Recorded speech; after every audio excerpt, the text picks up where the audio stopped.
बुद्धं शरणं गच्छामि।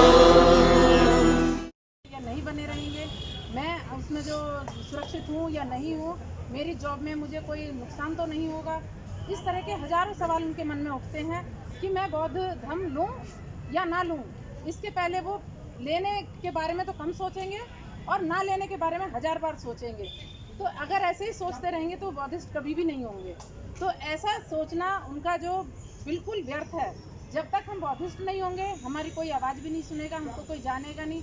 अगर हम दलित बने रहेंगे तो हमारी आवाज़ उठाने से पहले वो दबा दी जाएगी, और हम बौद्धिस्ट हो जाएंगे तो हमारी आवाज़ हर जगह सुनी जाएगी।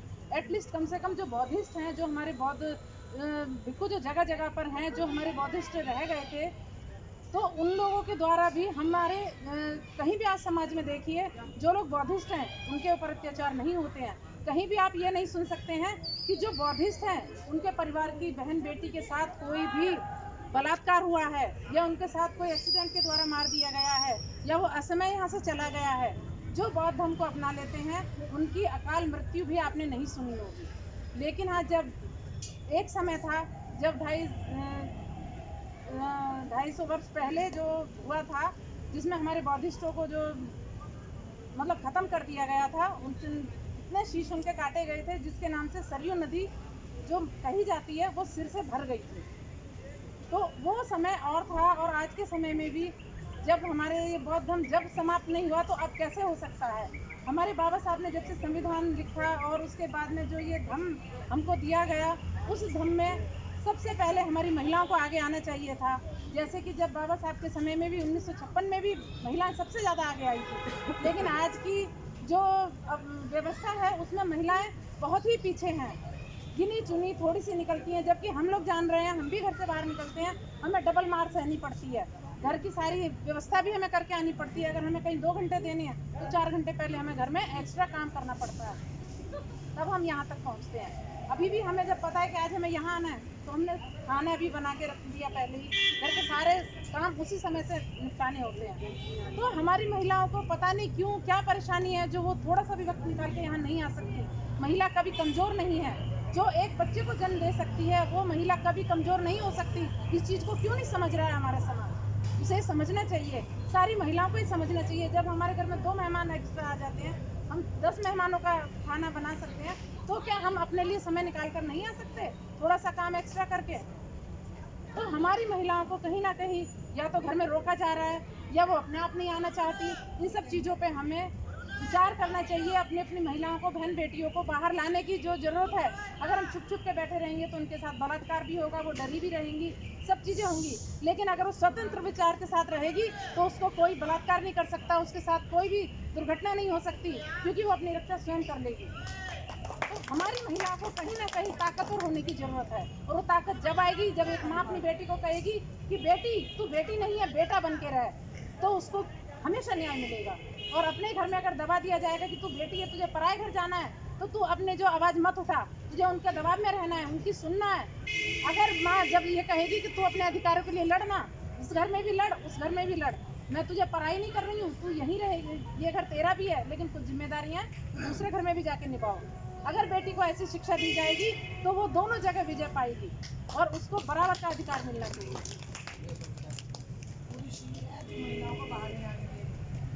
कहीं ना कहीं उनको या तो घर में माएँ रोक रही हैं, या कहीं ना कहीं उनको जो उनके पति रोक देते हैं, या कहीं ना कहीं उनकी मतलब बच्चे रोक देते हैं। कुछ तो है जो महिलाएं नहीं आ रही हैं। ये सच्चाई है कि वो खुद तो पुरुष तो आ जाते हैं, लेकिन अपने जो घर से बहन बेटियों को लाने में डरते हैं। लेकिन अगर वही एक हिम्मत के साथ घर से बाहर निकलेगी तो वो हर जगह समाज में लड़ लेगी। उसके हाथ में इतनी ताकत है, वो चाहे तो दुश्मन को 1 मिनट में परास्त कर सकती है, बिना हथियारों के भी परास्त कर सकती है। लेकिन उसको उसकी माँ को ही जागरूक करना पड़ेगा। माँ से अच्छी सखी कोई नहीं होती है एक औरत के लिए। तो माँ को उसकी दोस्त भी बनना पड़ेगा, उसकी जो एक जो अच्छे विचारों वाली जो होती हैं वो माँ बनना पड़ेगा, सहेली बन के रहना पड़ेगा। एक माँ को एक साइड में करके जब बेटी बराबर की हो जाती है तो उसकी दोस्त बन के रहना चाहिए। तभी वो अपने आप को उस चीज़ से बाहर निकाल पाएगी कि ये माँ मुझे डरा के धमका के बिठाएगी नहीं, मुझे मेरी मंजिल तक पहुँचाएगी, आगे बढ़ाएगी। तब वही सोच के घर से अगर निकलेगी। अगर उसकी शादी भी होती है या वो अपने घर में ही रहती है तो कभी भी माँ उसको ये ना कहे कि बेटी तू तो पराया धन है। वो पराया धन नहीं है, वो हमारा ही धन है, लेकिन उसको कैसे आगे बढ़ाना है इस पे विचार अगर हम नहीं करेंगे तो कोई भी बहन बेटी बाहर नहीं आएगी और अपनी इज्जत को भी नहीं बचा पाएगी। उसमें वो संकल्प आना बहुत जरूरी है जो एक औरत में चाहिए। जब एक मर्द किसी का भी सिर कलम कर सकता है तो एक औरत ऐसी भी है, फूलन देवी हुई, जो जिन्होंने 22 ठाकुरों को एक लाइन में लगा करके गोलियों से भून दिया था। वो भी एक महिला थी, उसने भी इतना कुछ किया, लेकिन आज की महिलाओं में वो दम नहीं नजर आता। जैसे कि एक बार वो यही मंच पर बोली थी कि मैं अपनी बहन बेटियों के लिए कहती हूँ, जो कोई भी हमारी तरफ आंख उठा के देखे उसकी आंखें खोल डालो। उसको जो तुम अगर कोई हमारे समाज की तरफ बलात्कार के लिए या आगे बढ़ता है, कुछ उसके मन में गलत होता है, तो उसके जो तुम बाल नोच के उसके बाल पकड़ के केस पकड़ के ही अगर उसमें जो आप 2-3 घूंसे भी मार दोगे तो उसकी हिम्मत नहीं है कि वो आगे बढ़ जाए, या एक मुक्का भी उसके मुंह पे लग गया तो वो धाराशायी हो जाएगा। तो कोई भी हमारी बहन फूलन देवी के विचारों को भी नहीं जानना चाहते। कभी कभी हमें मौका मिलता है तो हम अवश्य उनका नाम लेते हैं, और ऐसे ही हमारी जो बहन मायावती भी आई हैं, लेकिन वो अपने सत्ता के हिसाब से चल रही हैं। आज थोड़ी सी संपत्ति की अर्जित कर ली, वो लोगों से डर के हमारी खुल के भी नहीं बोल पा रही हैं। तो मान्यवर काशीराम थे, उन्होंने क्योंकि कोई संपत्ति नहीं ली, वो खुल के बोलते थे। बाबा साहब ने कोई संपत्ति अर्जित नहीं, वो किसी से नहीं डरे, इसीलिए कि उन्होंने कोई भी अपने लिए एक्स्ट्रा जमा पूंजी नहीं की। और इधर माता रमाबाई थी, उन्होंने भी इतना हमारे साथ में अब इतना उन्होंने संघर्ष किया है बाबा साहब को आगे पढ़ाने के लिए, भेजने के लिए, लेकिन उनका जो संघर्ष है वो इतना था कि उन्होंने अपने बच्चे तक भी कुर्बान कर दिए। और हमारा समाज उस सबको भूल बैठा है, जबकि वो अगर ये सब याद रखते तो कभी बाबा साहब को वो भूल नहीं पाएंगे। जो एक बार बाबा साहब को पढ़ लेते हैं वो उनको भूल नहीं पाते। और कैसे वो लोग हैं जो आज दिन तक भी बाबा साहब को पढ़ने के बाद घर में शांत होकर बैठ जाते हैं। नहीं तो खून में इतना उबाल आ जाना चाहिए कि हमारे साथ अगर कोई गलत कर रहा है तो सारे एक साथ होकर उसका मुंह तोड़ जवाब दें। और हमारे समाज हम हैं, उसके बावजूद भी डरते हैं कि कोई हमारी तरफ उंगलियां इसलिए उठती हैं, हम उन लोगों से ज़्यादा अच्छे हैं, हम यहाँ के मूल निवासी हैं, हम उनसे बहुत ही ज़्यादा अच्छे हैं। हमारे कल्चर में कोई धोखाधड़ी नहीं है और हम दूसरों के साथ कर नहीं सकते, लेकिन अपने को जरूर गिराने में कर देंगे। तो इस समाज को सुधारने में पता नहीं कब तक कितने वर्ष और लगेंगे, ये हम तो नहीं जानते, लेकिन हाँ प्रयत्न है हमारा कि अगर हम 10 साल पहले भी जागरूक हो गए होते तो आज समाज काफ़ी हद तक हम गाजियाबाद में बदल चुके होते।